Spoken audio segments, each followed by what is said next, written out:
My fellow citizens, at this hour, American and coalition forces are in the early stages of military operations to disarm Iraq, to free its people, and to defend the world from grave danger. Just 2 hours ago, Allied air forces began an attack on military targets in Iraq and Kuwait. These attacks continue as I speak.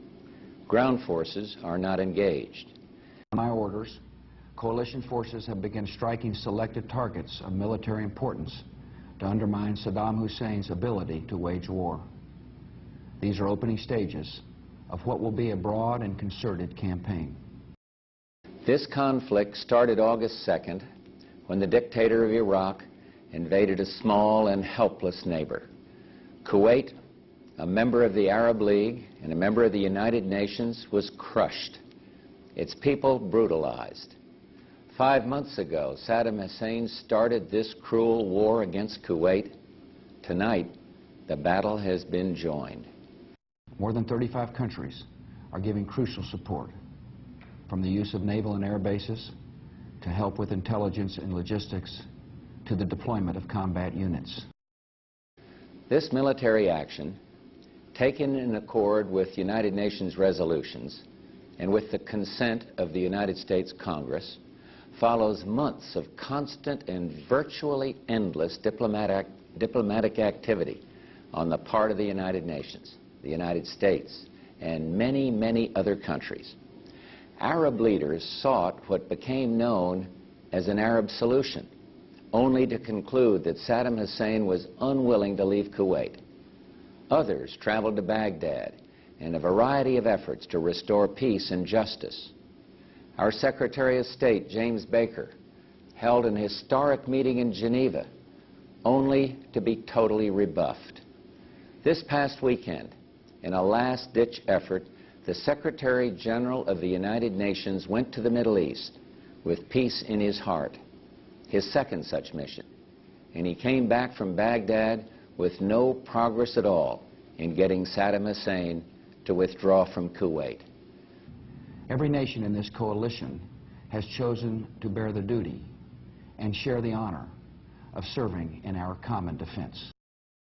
Now, the 28 countries with forces in the Gulf area have exhausted all reasonable efforts to reach a peaceful resolution, have no choice but to drive Saddam from Kuwait by force. We will not fail. As I report to you, air attacks are underway against military targets in Iraq. We are determined to knock out Saddam Hussein's nuclear bomb potential. We will also destroy his chemical weapons facilities. Much of Saddam's artillery and tanks will be destroyed. Our operations are designed to best protect the lives of all the coalition forces by targeting Saddam's vast military arsenal. Initial reports from General Schwarzkopf are that our operations are proceeding according to plan. Our objectives are clear. Saddam Hussein's forces will leave Kuwait. The legitimate government of Kuwait will be restored to its rightful place, and Kuwait will once again be free.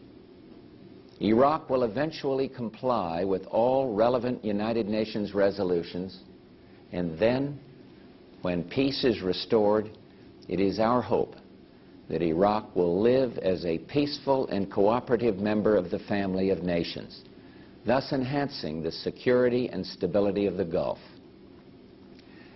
Some may ask, why act now? Why not wait?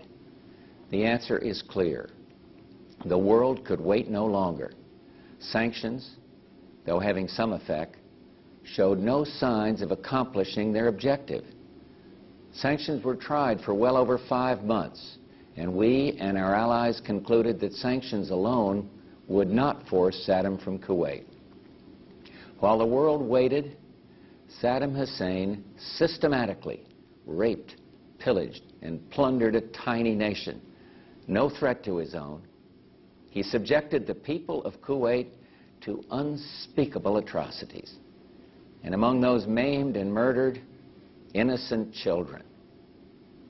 While the world waited, Saddam sought to add to the chemical weapons arsenal he now possesses, an infinitely more dangerous weapon of mass destruction, a nuclear weapon. And while the world waited, while the world talked peace and withdrawal, Saddam Hussein dug in and moved massive forces into Kuwait. While the world waited, while Saddam stalled, more damage was being done to the fragile economies of the Third World, the emerging democracies of Eastern Europe, to the entire world, including to our own economy. To all the men and women of the United States Armed Forces now in the Middle East, the peace of a troubled world and the hopes of an oppressed people now depend on you. That trust is well placed. The United States, together with the United Nations, exhausted every means at our disposal to bring this crisis to a peaceful end. However, Saddam clearly felt that by stalling and threatening and defying the United Nations, he could weaken the forces arrayed against him. While the world waited, Saddam Hussein met every overture of peace with open contempt. While the world prayed for peace, Saddam prepared for war. I had hoped that when the United States Congress, in historic debate, took its resolute action, Saddam would realize he could not prevail and would move out of Kuwait in accord with the United Nations resolutions. He did not do that. Instead, he remained intransigent, certain that time was on his side. The enemies you confront will come to know your skill and bravery. The people you liberate will witness the honorable and decent spirit of the American military. Saddam was warned over and over again to comply with the will of the United Nations, leave Kuwait or be driven out. Saddam has arrogantly rejected all warnings. Instead, he tried to make this a dispute between Iraq and the United States of America. Well, he failed. Tonight, 28 nations, countries from 5 continents, Europe and Asia, Africa and the Arab League, have forces in the Gulf area standing shoulder to shoulder against Saddam Hussein. These countries had hoped the use of force could be avoided. Regrettably, we now believe that only force will make him leave. In this conflict, America faces an enemy who has no regard for conventions of war or rules of morality. Saddam Hussein has placed Iraqi troops and equipment in civilian areas, attempting to use innocent men, women, and children as shields for his own military, a final atrocity against his people. Prior to ordering our forces into battle, I instructed our military commanders to take every necessary step to prevail as quickly as possible and with the greatest degree of protection possible for American and Allied servicemen and women. I've told the American people before that this will not be another Vietnam. And I repeat this here tonight. Our troops will have the best possible support in the entire world, and they will not be asked to fight with one hand tied behind their back. I'm hopeful that this fighting will not go on for long, and that casualties will be held to an absolute minimum. I want Americans and all the world to know that coalition forces will make every effort to spare innocent civilians from harm. This is an historic moment. We have in this past year made great progress in ending the long era of conflict and Cold War. We have before us the opportunity to forge for ourselves and for future generations a new world order, a world where the rule of law, not the law of the jungle, governs the conduct of nations. When we are successful, and we will be, we have a real chance at this new world order, an order in which a credible United Nations can use its peacekeeping role to fulfill the promise and vision of the UN's founders. A campaign on the harsh terrain of a nation as large as California could be longer and more difficult than some predict. and helping Iraqis achieve a united, stable, and free country will require our sustained commitment. We come to Iraq with respect for its citizens, for their great civilization, and for the religious faiths they practice. We have no ambition in Iraq except to remove a threat and restore control of that country to its own people. We have no argument with the people of Iraq. Indeed, for the innocents caught in this conflict, I pray for their safety. Our goal is not the conquest of Iraq. It is the liberation of Kuwait. It is my hope that somehow the Iraqi people can, even now, convince their dictator that he must lay down his arms, leave Kuwait, and let Iraq itself rejoin the family of peace-loving nations. Thomas Paine wrote many years ago, "These are the times that try men's souls." Those well-known words are so very true today. But even as planes of the multinational forces attack Iraq, I prefer to think of peace, not war. I am convinced not only that we will prevail, but that out of the horror of combat will come the recognition that no nation can stand against a world united.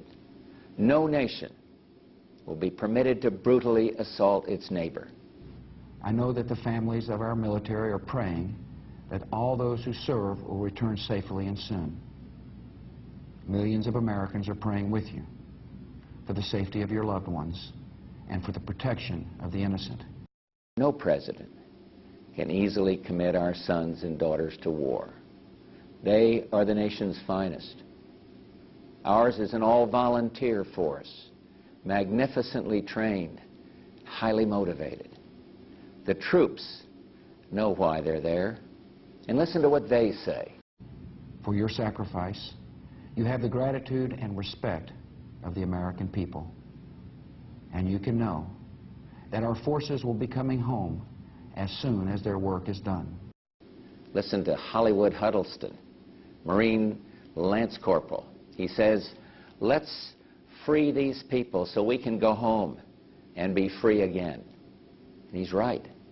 The terrible crimes and tortures committed by Saddam's henchmen against the innocent people of Kuwait are an affront to mankind and a challenge to the freedom of all. Our nation enters this conflict reluctantly, yet our purpose is sure.